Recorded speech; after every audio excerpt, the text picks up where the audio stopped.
Welcome to the Garthwaite Leadership Center's second video blog. This vlog is going to focus on how to manage long-term stress and become more resilient in the long run.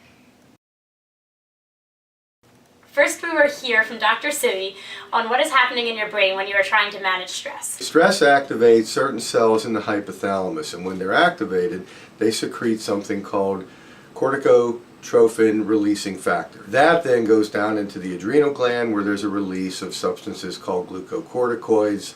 What that does is mobilizes glucose, gets you ready to handle the stressor. But at the same time, these glucocorticoids make their way back up into the brain, to the hypothalamus, and to the hippocampus where they shut off further release, and everything's fine. Problem is when there's too much stress, too much buildup of those glucocorticoids, and they can actually kill cells in the hypothalamus and the hippocampus.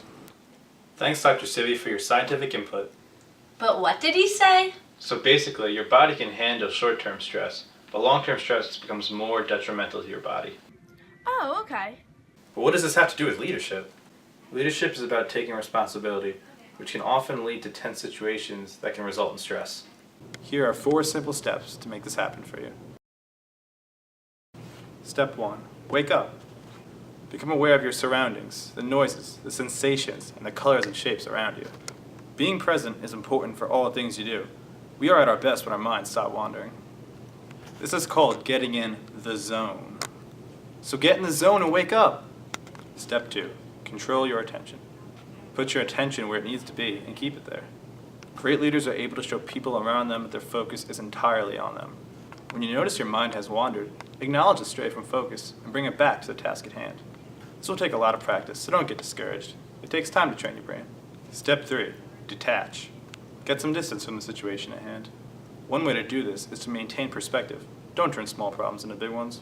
Focus on what you can control, and don't spend time worrying about the things that you can't. These strategies will help you maintain a healthy distance from the situation so that you can detach and make better decisions. Step 4. Let go.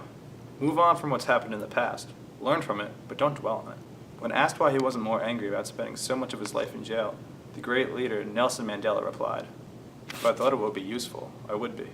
As with most great leaders, Mandela knew to let go of the past. These 4 steps take time and practice, but if you work at it, you'll become more resilient and less stressed out on a day-to-day basis.